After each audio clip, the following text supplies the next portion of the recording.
What happens, Nicole, when there's resistance? Does the U.S. military then fire upon our own citizens? The United States military should never be used as the Gestapo. And that is where we're headed. Many of us did some exercises on what Trump would do on the first day, and it was very, very sobering. One of the things that I think a lot of Americans don't know is that we have a number of non-citizens already serving in the U.S. military. And we're asking these people who wear the uniform of the United States military to then turn and deport people out of our country. It's just not what many folks signed up to do. You may have already heard about Donald Trump's plan to use an executive order to create a board to review the leadership qualities of military officers, which is essentially sane-washed Trump talk for firing the military generals he hates via military tribunal. If you hadn't heard, welcome to the New World Order, home of the fascists. It's only gonna get worse from here. Case in point being today's breaking story, where former Marine Corps fighter pilot Amy McGrath revealed in a forebodingly dystopian interview today that she and other military leaders took part in war games with the Veterans for Responsible Leadership, a 527 super PAC, earlier this year to prepare for situations that might now come to pass with Donald Trump back in charge. The group worked through the first days of Donald Trump's new presidency using the policies he has indicated he plans to implement, including the one we just spoke about, where he cuts off military leadership based not on their merit, experience, or expertise, but instead on their inclination to suck him off.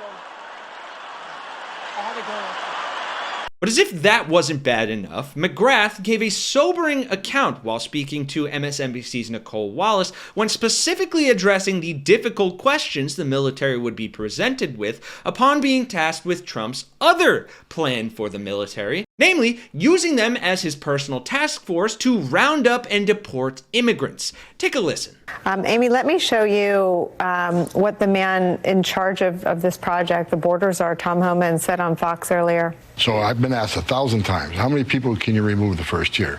Well, how many agents do I have? Can we bring rehired agents back? The ones that retired, bring them back and rehire them. How many buses do I have? How much money do I have for airplanes, right? Can DOD assist? Because DOD can take it off our plate. Because DOD can take it off our plate. What does that look like? And what does that do to the military? Well, the fact of the matter is there aren't enough Border Patrol agents to do what Trump wants. You would have to use the military. And, a core tenet of American democracy is that we don't use our military against American civilians. And, a part of this is if you're using the U.S. military to go in and potentially take family members from U.S. citizens, it's a huge problem. What happens, Nicole, when there's resistance? Does the U.S. military then fire upon our own citizens? Does the U.S. military fire upon civilians if there's resistance? The United States military should never be used as the Gestapo. And that is where we're headed. And it will rip the military apart because it's not in our nature to turn our forces. We're not trained for it.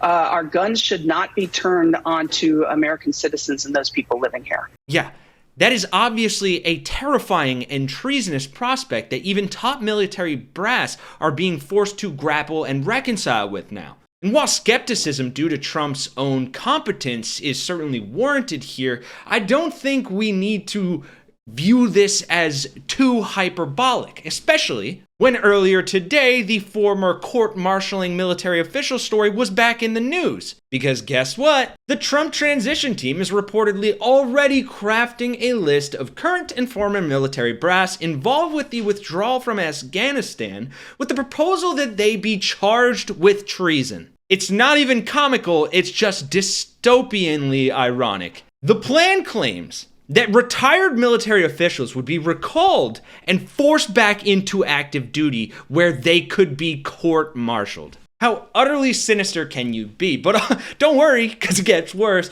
Trump also previously suggested he wanted to court-martial generals who wrote critical op-eds against him. Apparently, the only thing more fragile than Trump's ego is his sexuality. I had to go. And the only silver lining I could seem to find was that according to General Barry McGrathie, it's never going to happen, according to him. And even if it did, yeah, let's just completely cancel out the it's never going to happen immediately after that. Even if it did, he said it would make Trump look terrible for his own mistakes. When has that ever stopped Donald Trump before? And again, we have exited the realm of hypotheticals here. I'm just going to ask you to say a little bit more about implementation, because I feel like these conversations were hypothetical for a long time. He's prevailed. To Jacob's point, he's saying what he's going to do out loud. And to the point of his own repostings, Donald Trump seems gleeful to, in all caps with 3 exclamation points, amplify, yes, this is what we're doing. It's a moment from which the country and the military will not be able to turn back. So say more about its impact. Yeah. Well, we've never been in this position before in this magnitude. And it opens up a lot of can of worms here. What are the rules of engagement for such a maneuver? What would the president do? Well, he could use the Insurrection Act. He could federalize the National Guard. There's a number of things that the president could do against our own people, our people living here. And it's very concerning. One of the things that I think a lot of Americans don't know is that we have a number of non-citizens already serving in the U.S. military. About 20,000 non-citizens are serving in our United States military. My own, when I was a fighter pilot in my squadron, the ejection seat mechanic who worked on my ejection seat and it made sure that it worked was not a U.S. citizen. And we're asking these people who wear the uniform of the United States military to then turn and deport people out of our country. It's just not what many folks signed up to do. Right. I mean, most people sign up for the military for one of a handful of reasons, whether out of a profound sense of patriotism and duty to country, or a profound sense of poverty, with the military being the only route of escape. No disrespect meant towards our military at all, but that is a fact. And those people specifically probably didn't sign up to deport a bunch of immigrants, some of whom are their fellow service members, or be used as Donald Trump's personal xenophobic task force. And the only sense of solace I can find in this whole thing is the hope that the military's fierce sense of loyalty will prevent them from turning on the American people the way that this administration has continuously, time and time again, turned on the military itself. I mean, just this week, ex-intelligence officials were bracing for retribution from J.D. Vance after he vowed to strip security clearances from dozens of former intelligence officials who signed a letter less than a month before the 2020 election warning that the Hunter Biden laptop bore the earmarks of a Russian information operation. And I hate to be the bearer of bad news yet again, but even that slim silver lining, folks, of the military potentially turning on Trump is incredibly short-lived because of the disastrous impacts that it would likely have on the military itself. And it's really going to have an impact on recruiting. It's going to have an impact on retention. And it's ultimately, long-term, Nicole, going to have an impact on the legitimacy of the United States military itself among the American people. So what do we do from here? Because I understand that it is way too easy to feel powerless in this situation as we see more terrible appointments coming out, horrific news about what's to come.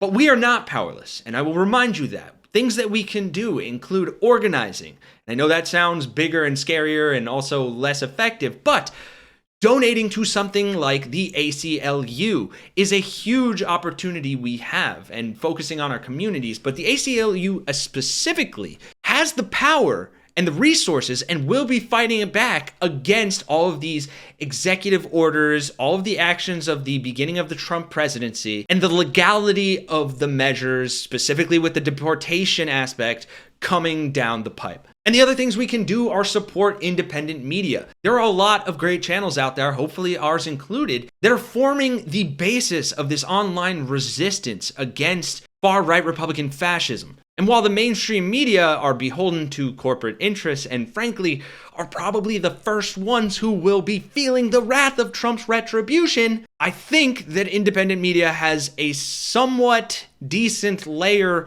of buffer zone in between them and what Trump is looking at for them to continue the fight and provide you with, unfortunately, the depressing news about all of this stuff, but the news that you need to hear. So that is where we are here, and I'm not gonna lie to you folks, I'm fucking terrified. But I will say that the moment we suffice ourselves with burying our heads in the sand and pretending the world isn't going to shit or that Trump's administration isn't going to wreak absolute havoc on the federal government and American society, that is the moment that we lose officially. So let's not do that, because I don't know about you, but me, unlike the big diaper, diarrhea-laden baby, I am not a loser. And if you all agree, smash that like button, subscribe to the channel. For Really American, I'm Kenny Hesse. I'll see you guys in the next one.